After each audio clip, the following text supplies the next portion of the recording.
Salut à tous et à toutes, salut à toi derrière ton écran, j'espère que tu as le sourire comme un Playmobil. Aujourd'hui les amis, on se retrouve en plein cœur de Paris, place Vendôme pour ceux qui ont reconnu, une place de luxe pour une voiture de luxe, la première Mercedes Playmobil, la Mercedes-Benz 300 SL. On va aussi parler dans cette vidéo de la Renault Playmobil, et oui, elle sort bientôt, et de la Ferrari dont je vous avais déjà parlé, mais il y a des nouvelles photos, etc. Nouveau décor, nouvelle vie à Paris et surtout nouvelle voiture. 3, 2, 1, c'est parti! Bienvenue dans ce nouveau décor installé dans mon palace parisien. Il sera amené à changer, à évoluer, à être amélioré. Mais en attendant, pour lui faire plaisir, tu peux cliquer sur le bouton du haut. Depuis mai, j'ai cette nouvelle boîte Playmobil. Je l'avais presque en avant-première, mais plusieurs éléments ont fait traîner son unboxing. J'en suis désolé, mais l'important ce n'est pas de se forcer, c'est d'aimer ce que je vous partage et d'aimer le moment. Alors oui, pour te faire simple avec les raisons, il y a eu quelques travaux dans ma vie. Nouvel appartement, nouvelle ville, nouvelle école, nouveau travail et donc nouveau Monsieur Playmo.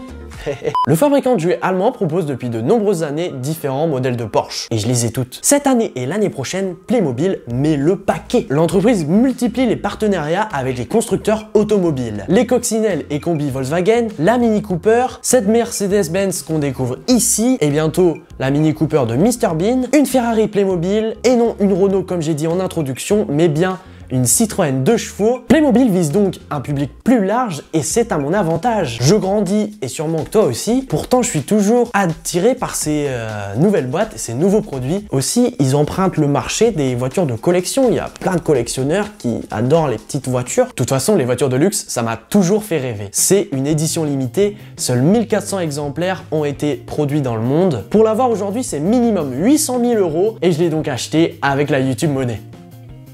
Non, je rigole. C'est donc pour ça que je vous la présente aujourd'hui en version Playmobil, légèrement plus petite et moins bruyante, environ 50 €. Allez, assez parlé, j'ai très hâte. Oh là là, c'est bien fait, attention les yeux les amis. Ok. Nouvelle présentation, hein, j'adore. Ah bah il a expliqué ce que je vous ai dit. L'année du modèle c'est 1954, donc j'espère qu'elle a pas de défaut. Elle me paraît très légère. Bah en fait elle est pas si petite que ça. En vrai j'ai pas de mots. Elle est vraiment belle. Ah elle claque hein. Elle est pas toute blanche. Elle est un peu blanc cassé. Oh là là. Porte-papillon, incroyable. Ah ouais, elle est stylée. Ah, sur le tableau de bord, il y a écrit 300 SL, là, tout de suite, je vois. Du coup, c'est bien, il n'y a pas trop d'autocollants à mettre. Ici, il y a un 54. Et là, est-ce que ça s'ouvre? Ah, super, il y a le coffre qui s'ouvre, c'est incroyable. Devant, ça s'ouvre pas. Pour regarder le moteur, ça s'ouvre pas. Là, donc là, on voit un peu, hein, c'est la course. Et normalement, tout est là-dedans. Hop là, c'est nickel. On a 3 sachets.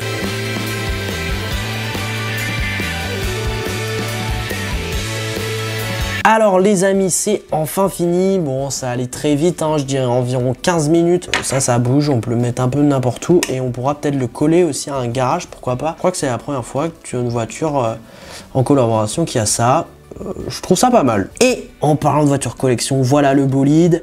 Alors, comme d'habitude, il y a marqué 22 parce qu'elle est sortie en 2022. Et regardez la classe! Regardez rien que ça, c'est hyper stylé. Franchement, elle est très bien réussie. Quelques petits défauts là, il y a des traces noires. Il y a juste un rétroviseur parce que c'est une voiture de sport, hein, forcément. Donc on s'en fiche d'en avoir 2. Les jantes chromées, c'est la première fois que j'en vois sur une de mes voitures Playmobil, puisque les coccinelles chromées c'était vraiment trop cher. Ensuite au niveau des personnages, le petit copilote ou le mécanicien là il est super stylé. On a le logo Mercedes sur sa veste, il a un petit tableau P1, alors je pense que c'est des termes techniques de course, avec un chronomètre et le drapeau pour dire que c'est la fin de la course. Il est vraiment sympa. Bon après j'en aurais bien aimé en avoir peut-être un autre personnage de plus, que là vraiment niveau accessoires c'est quand même cher, hein. Il n'y a que ça, la petite boîte à outils et la petite présentation. Et après on a forcément le conducteur, coffre tout à fait classique. Ici on a des petits ailerons pour l'aérodynamisme sans doute. Et à l'intérieur justement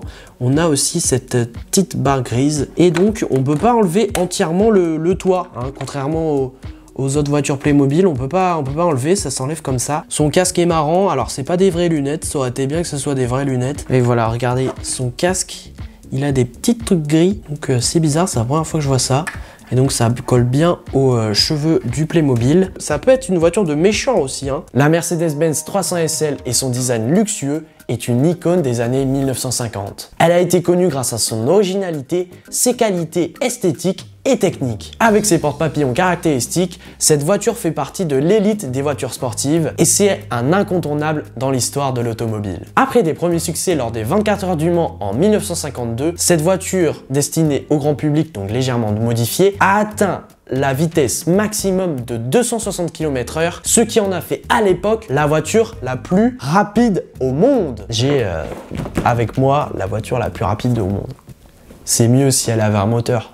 Pour la petite histoire et ta culture générale, le S de Mercedes-Benz 300 SL, S signifie super et le L light, donc super léger en français. Elle porte bien son nom, elle est super légère et elle va super vite. Cette réplique Playmobil, en plus des porte-papillons, les finitions chromées sur les rétroviseurs, le pare-choc, la calandre et les enjoliveurs, offre au véhicule une apparence raffinée. Et c'est pour ça d'ailleurs qu'elle était un peu chère au début quand elle est sortie et maintenant elle est à 50 €. Je trouve que le prix est assez abordable entre guillemets, même si on sait très bien que c'est la crise. Je trouve que ça va, même si on n'a pas beaucoup d'accessoires et aussi elle n'a pas de phare qui s'allume ni d'alarme ou de j'ai oublié la... C'est une sirène, voilà, c'est une sirène et je parle pas de ma copine. On n'a donc pas d'effet lumineux ou sonore, mais les amis, enfin, on a une voiture Playmobil qui s'ouvre, qui a des portières, c'est incroyable, et des portières papillons. En plus, j'en ai déjà vu une Mercedes avec des portes papillons,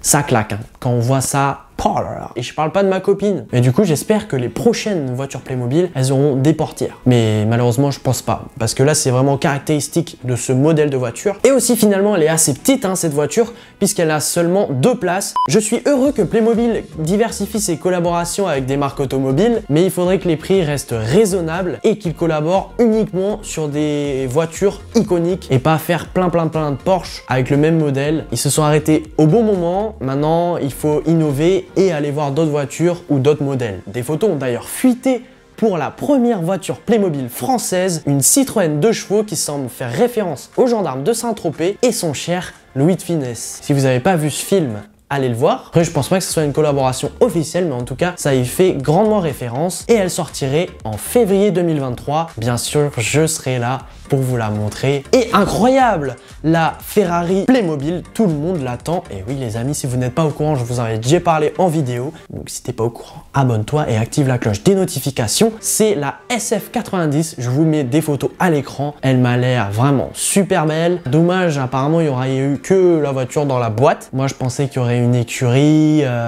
peut-être un garage. Aussi ce que j'attends en parlant d'écurie, c'est le retour des Formule 1 Playmobil. Il y a beaucoup de choses à faire. On peut faire des collaborations avec des marques, justement comme Mercedes ou Ferrari, un studio, voilà, avec une régie, des caméras et tout. On peut faire aussi des gradas avec un public, enfin vraiment ça serait incroyable. Petite idée pour Playmobil, s'ils regardent cette vidéo qui n'est pas sponsorisée, hein, d'ailleurs je le rappelle. Pour l'instant j'attends ton commentaire sur cette Mercedes Playmobil. Comptes-tu l'acheter? Est-ce que tu vois des choses à critiquer dans le contenu de la boîte ou sur la voiture elle-même? On s'en parle dans les commentaires. Prends soin de toi, c'était Monsieur Playmo, à bientôt.